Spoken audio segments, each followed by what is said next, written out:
Hi, my name is Katie Harris, and I'll be doing my 422 on Professor Video. Yeah, that's my crazy roommate. Sorry about that.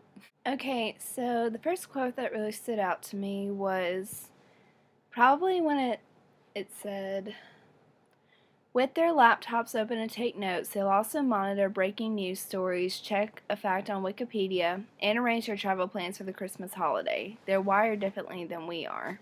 I kind of don't all the way agree with that. It's definitely not Wikipedia and travel plans we're looking on. It's Facebook and Pinterest and Instagram and everything else that we don't need a laptop for. We just need our smartphones. And I feel like that's something that's really distracting in classrooms today because I've honestly gone the past 2 weeks without paying attention to math just because I don't really understand it. So I've just been messing my time on Pinterest. And I do feel a little guilty about that, but when I have that technology with me, I mean, I'd much rather do that than focus on math. And I know that sounds really bad, but it's just willpower, I guess, and I don't have that. Most likely when I'm a teacher, my kids are going to have smartphones, and there's probably going to be a lot more apps than there are now, and a lot more things you will be able to do in a few years. I mean, just thinking 5 years from now, technologies are advanced so much. I mean, I'd love to, and I'd hate to at the same time see what it's like in another 5 years. So I know it's going to be a struggle for me to try to get my students to be more interested in my class than their phones because, of course, there's the policies, no technology, don't use your phone in my classroom. I mean, there's plenty of ways I can prevent it, but being a student now, I also know there's plenty of ways for people to get away with doing it. Like, I'm not going to be able to watch them 24/7 and then pull it out from under their desk, and that makes them lose their train of thought. So I guess being a student now, I can go ahead and be aware that that's definitely going to be a problem for me. Another quote I liked was when it said, "We're at the beginning of a new age in how we teach," says biologist Lou.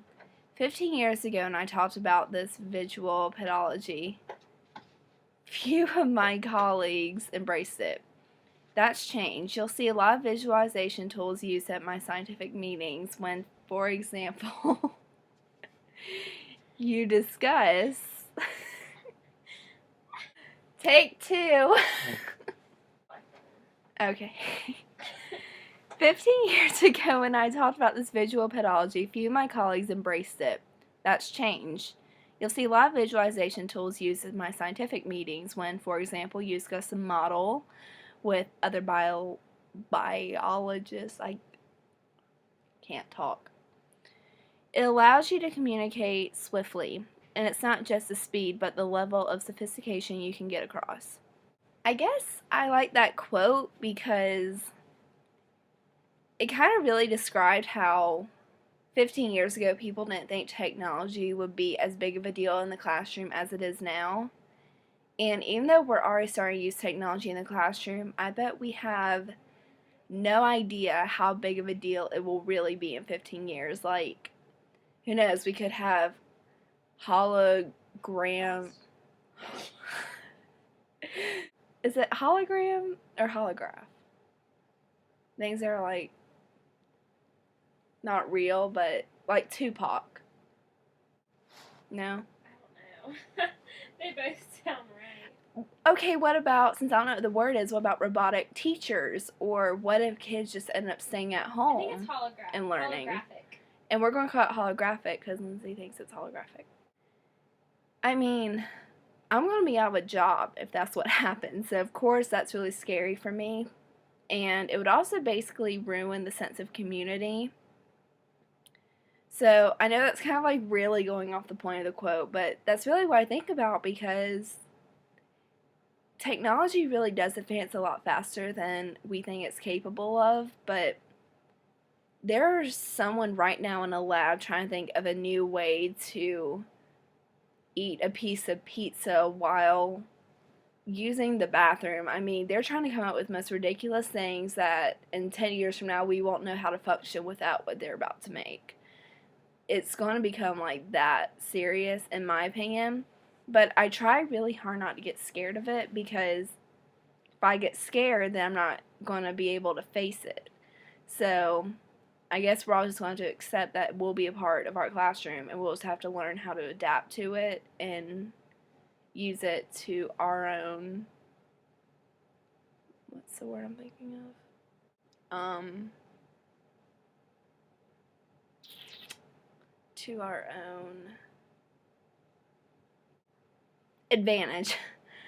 I'm like brain dead at this point. If 15 years from now we did have a case where teaching could be done electronically and teachers like us, weren't needed, would there be a way for us to still have a job in teaching? Is there a position we could do, or will we just need to find a new job?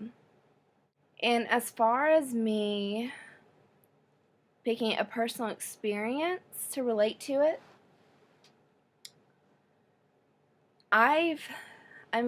my whole education life is a relatable experience, because from kindergarten to senior year of high school, I've watched how my classroom has changed from chalkboards and whiteboards and overheads to smart boards and iPads and MacBooks, and just completely surrounded by technology. Like, it's a part of my education now. I really don't know how I would do any of my homework, like even my math homework, without a laptop. So I think every student who's my age can definitely say that their whole life in education relates to what's going to happen.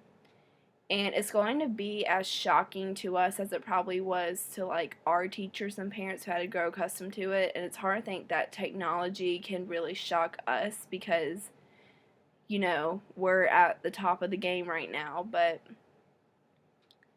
I mean, to us it might be like someone getting their first light bulb. I mean, it could be that much of a difference. I don't really know what's left to invent that would really make me that surprised, unless they make those chairs from Wall-E. They were really fat.